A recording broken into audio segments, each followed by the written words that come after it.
Guys, I see so many of you wearing some type of smartwatch, Apple Watch, Garmin, whatever it might be, but I see hardly nobody using it to their advantage when it comes to timing workouts and intervals and work rest breaks and things like that. Now, I've been using some type of stopwatch for CrossFit workouts, for intervals, for running for years. And once you know how to use it and what some of the simple features are, it works so well. So what I want to do is I want to show you my watch and show you what I would do if I'm in a workout that, say there's a certain amount of work, say it's like a run. I need to run 400 meters. I don't know exactly how long that's going to take, but then say I need to rest 1 minute exactly. And then maybe I'm going to do, I don't know, I'll just use similar to something we did earlier this week. Then maybe I'm going to row 500 meters and then I'm going to rest 1 minute and then I'm going to repeat. Well, in a regular setting, what someone would do,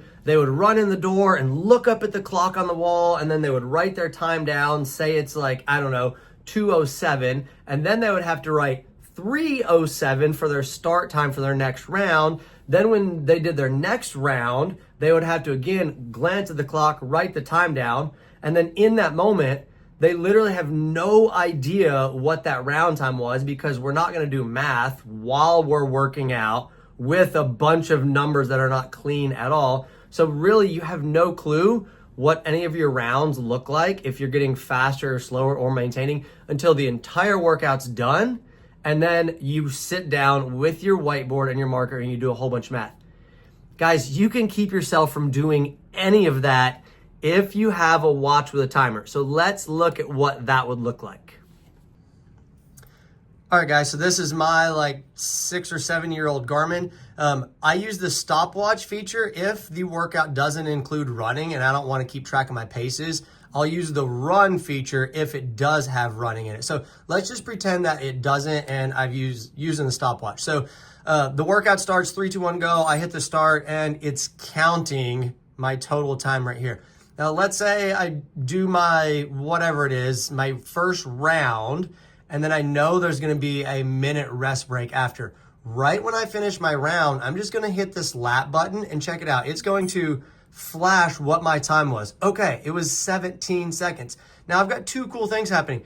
I still have my elapsed timer, so this is the total time here at the bottom, but now I have my new lap time going. So let's see if I can hit it again right at 17 seconds. Actually, I wait till 18 and boom. Cool, lap 2, 18 seconds. And then it's counting. I'm gonna wait and do one more just for some data's sake. Let's say it's ending the workout, so I'm just gonna stop it, right? Let's say it was 3 rounds, all right, and boom. Cool, so now from there, on mine, it shows that the up is the laps button, and I don't know if you can see it, but this button on my watch is up. So I hit up, and then I can see what all 3 of my round times were. Guys, if you look at any of my notes in SugarWOD, this is how I get all of the data that I put in because I record all the round times. Now, let's look at a different example. Let's say I'm running. I do this quite often. So say there's a run and there's some type of built-in rest. Well, you can either A, stop your watch and track your rest separately somehow. Maybe you're waiting for the group or something or the coach. That's fine. But let's say you need a specific rest time that's already predetermined. Then you can just use a lap time where you're not moving. So here's what I mean. All right, so I'm gonna go out on a run. 3, 2, 1, go. I start my run. I'm running. Let's pretend that I'm going to take a 20-second rest break. I'm gonna hit this lap timer. Boom. It tells me what my first lap was. It stays up there for about 5 or 10 seconds.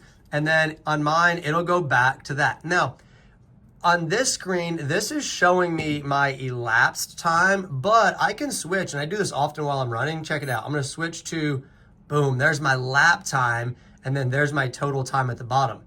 All right, so let's say this was just my rest break and I wasn't actually going anywhere. It's fine if it's counting. Let's say I needed a 30-second rest and boom, 30-second rest is up. Now I'm back onto my next run. Once I get back to that screen, because I'm running, so it doesn't matter that it stays up here for a second. Boom, it's now showing my new lap time. Let's say I go out and I run my 400 and then I need to hit another rest break. Boom, that shows what my lap time was, the 18 seconds.